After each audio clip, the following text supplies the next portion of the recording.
Hello, everyone, and welcome to the Your Mark on the World show. We're producing this episode for GoodCrowd.info, and our guests today are Jake Kirsch of Anheuser-Busch Shock Top, and also Christian Busch of Indiegogo. Gentlemen, thank you very much for joining us today. Devin, thanks for having us. Great to be here. Well, it's great to talk to you guys. Jake, why don't you start off by providing a little context? Tell us a little bit about Shock Top's California operations. Yeah, so Devin, we have a lot of roots in the state as both Anheuser-Busch and as a brand. Right, as Anheuser-Busch, we have two breweries in California, one in Los Angeles and one in Fairfield County up in the Bay Area. And as a brand, we have sort of deep roots in the state. It's really where the brand started. 1 out of every 4 of our beers is sold in the state of California, and 95% of what's sold in California is brewed right there in the state. So, deep roots as a brand, as a company, 7,500 people who either work for us directly or indirectly in the state. So a lot of connections to the state, and of course issues that are going on there. Fantastic. Now, Christian, why don't you just tell us a little bit about this project that you're partnering with Jake on?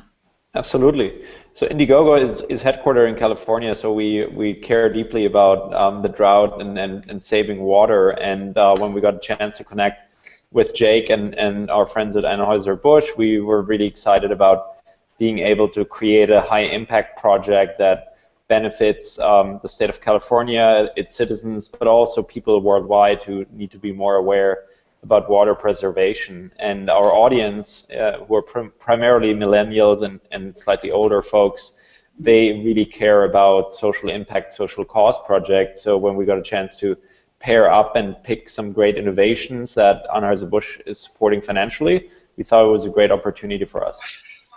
Fantastic. Let's talk a little bit about the drought. What are you seeing in California? For those of us who aren't there, what's going on? What are the impacts? Christian, why don't we start with you? Yeah, of course. I think the impact is really varied by place. In the cities, there's definitely a little bit more awareness than before about water preservation, and you can see it in public places, especially where people are starting to talk more about water, conserve water. If you think about public awareness, right now, there are all these articles about how many gallons of water an almond consumes or a pound of beef, and that conversation is really new. And a lot of people now actually know that farming consumes a vast majority of the water.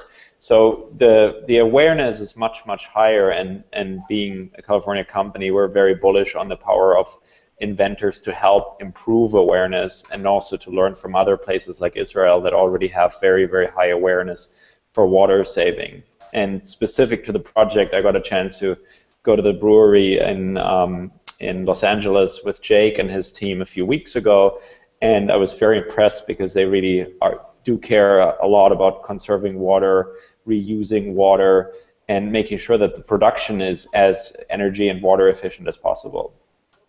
Well, Jake, what do you see as the issues, especially as a big water user in California? What are the issues that you're seeing and dealing with the drought? Yeah, so one, just to build on as Christian said, I think we see the same things, right? And historic drought now 4 years in, the awareness around there is really growing. I think it's striking to see how people around the state and consumers are engaging with the issue, are really looking for solutions. That's changed. We did some of our own research that showed that too. Really, if people are looking for sort of easy solutions that they can adopt. So I think it's clear when they look at cases like Israel or other people who face similar challenges that it's only through collective action that can really begin to address a challenge like this. So I think we're seeing the same things. That's why that this was a relevant thing for us, as you said. Right, we are a water user. We need water to be able to brew beer. So it's an issue that also hits close to home in terms of our water footprint. As Christian alluded to, right, we've already done. We have a long history, legacy with Anheuser-Busch of water conservation and of water reduction in terms of our usage in our breweries. In the past, basically between 2004 and 2014, we reduced water usage in Los Angeles by about 43%, in Fairfield, California by about 48%, and that was before the drought was even here. So it's always been an important thing to us. Water is the most important ingredient in beer, and we're continuing to build on that through technological improvements that will probably take LA to a world-leading water ratio by the beginning of next year. And we saw this initiative, Shock the Drought, as a way to bring a consumer face to what's been a long history of water innovation and water conservation. Christian, maybe you could just take a minute and tell us a little bit about the Indiegogo Drop a Brick campaign and how that's going to help. Yeah, absolutely. So Drop a Brick is a campaign that raised money on Indiegogo.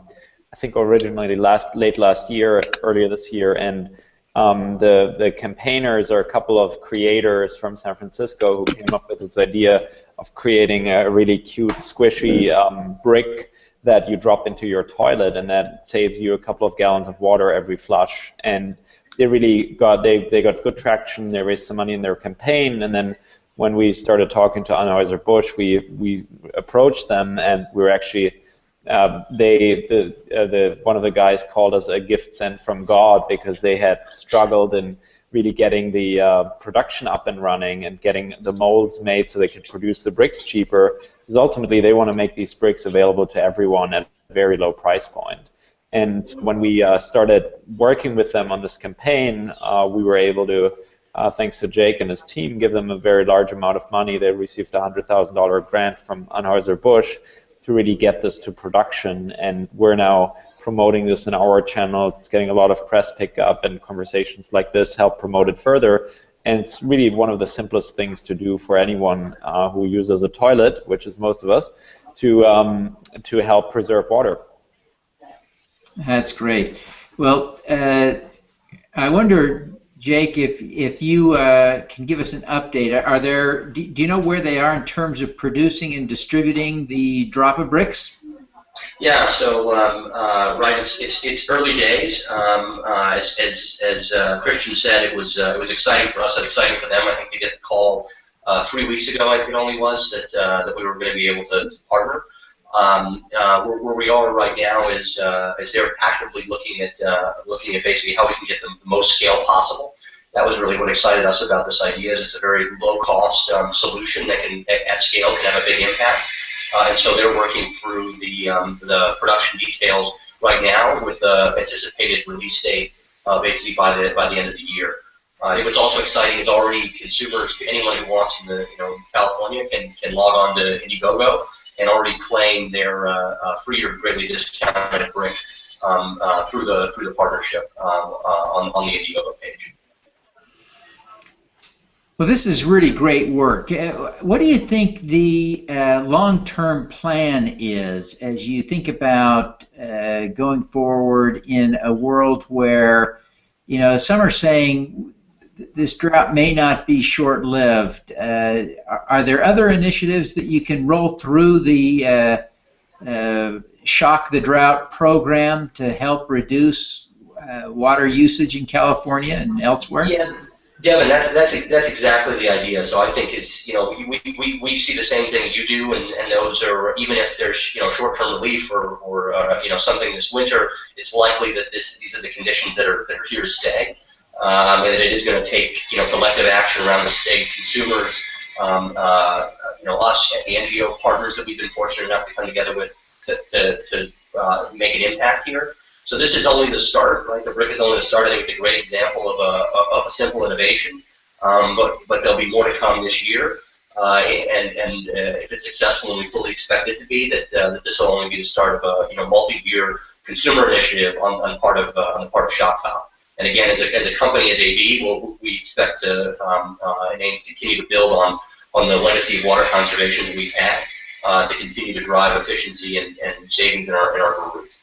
And finally, I didn't talk a lot about it, but I think from the brands give us platforms that consumers care about, and so being able to use our brand, use Shock Top as a way to continue to build awareness and continue to show consumers other ways that they can adopt in their day-to-day lives, whether it's turning off the faucet when you're brushing the teeth, or how you water your lawn, or how you wash your car or don't.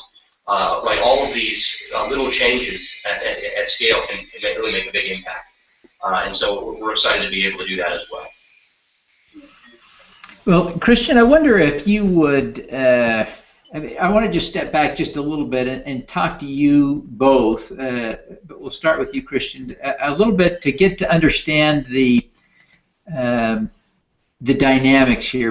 Indiegogo is a mission-driven business, and you play a key role there as the head of marketing.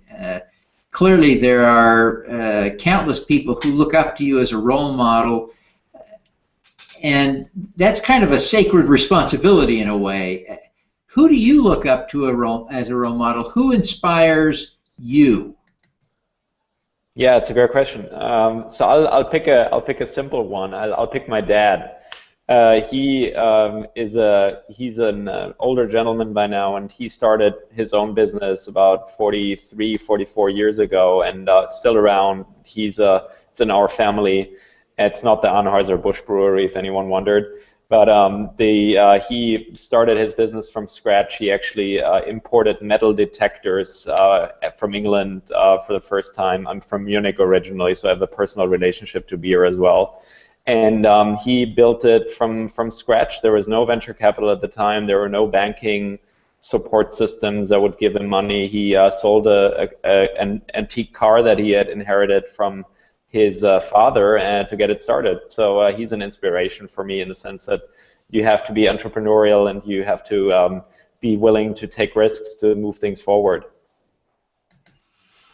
Jake, what about you? You too are in a situation where, as a prominent member of the California economy and the community there, you are someone that people look up to and admire. Who do you look up to? That's a heavy burden, Devin. I mean, it's an honor to be able to give back to the state. I would first say. Like Christian, I think I have a lot in my personal life. But honestly, just as we started the program, one person who stands out for me is Ian Montgomery, who's really spearheaded the Drop a Brick.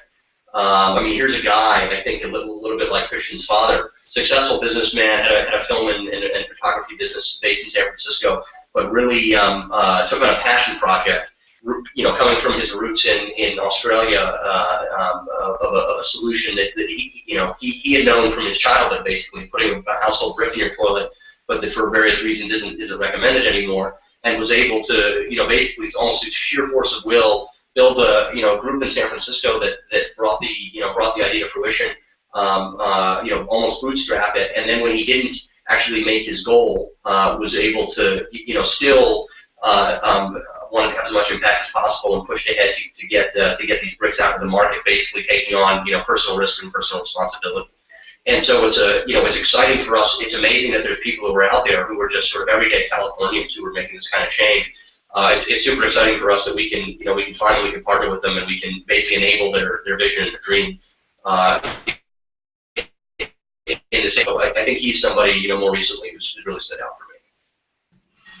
Well, gentlemen, I appreciate both of you taking the time to be with us today. Jake, quickly, if you would, tell us how people can learn more about Shock Top and get behind the Shock the Drought effort. So Devin, the best way is if you visit us on Twitter at Shock Top, or visit www.shockthedrought.com for more ways you can pledge to get involved, as well as see more about Drop a Brick and future innovations to come. And Christian, tell us more about how they can find the crowdfunding campaign on Indiegogo. Yeah, of course. Go to Indiegogo.com. We're linking from our homepage right now, and also follow us on Twitter at Indiegogo. And very importantly, right now we are looking for more great innovation for the rest of the year. And if you have a project, if you know of a great project that helps save water out there, hit us up on Twitter or Indiegogo, or email Jack or myself, and we'll make sure to consider your project. Great. Thank you very much, gentlemen. Appreciate you taking the time to be with us today, and we wish you every success in the great work you're doing. Thank you, Devin. Great. Thank you, Devin. All righty. Let's do some good.